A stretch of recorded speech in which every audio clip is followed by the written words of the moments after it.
Hi friends, సత్య beauty హోమ్కి స్వాగతం. ఈరోజు నేను చేయబోయేది పండిన మారేడుకాయల జ్యూస్. చెట్టు నుంచి పడినప్పుడు ఇలా పగిలిని ఇలా కొంచెం ఇలా కొట్టి ఇలా తీసుకోవాలి.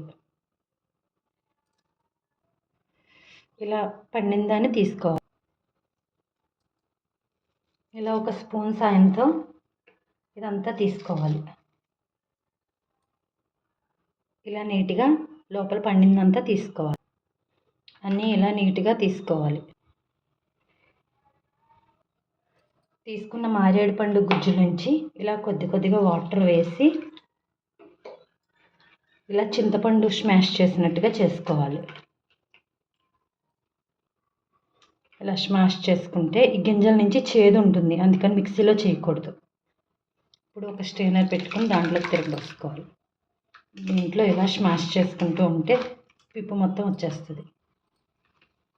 ఒకసారి చూడండి, గుజ్జు మొత్తం వచ్చేసి పిప్పు వచ్చేస్తుంది.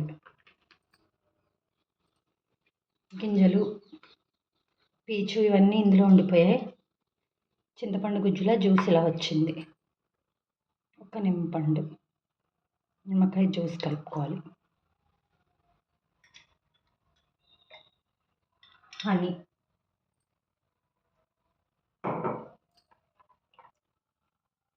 హనీ వేసి బాగా కలుపుకోవాలి. హనీ వేసి కలుపుకున్నాక గ్లాసెస్లో పోసుకుందాం. ఐస్ వేసాక తీసుకున్న మారేడు జ్యూస్ వేసుకోవాలి. అంతే, మారేడు పండు జ్యూస్ రెడీ. మారేడు పండు జ్యూస్ హెల్త్కి చాలా బెనిఫిట్స్ ఉన్నాయి. షుగర్ పేషెంట్స్ కానీ, హెల్త్ ప్రాబ్లమ్స్ ఉన్న వాళ్ళకి కానీ ఇది దొరికినప్పుడల్లా తీసుకుంటే చాలా మంచిది. ఇది ప్రతిసారి దొరకదు బయట, ఎప్పుడైనా సీజన్ బట్టి. అలాంటప్పుడు ఈ ఫ్రూట్ని అస్సలు మిస్ చేసుకోవద్దు.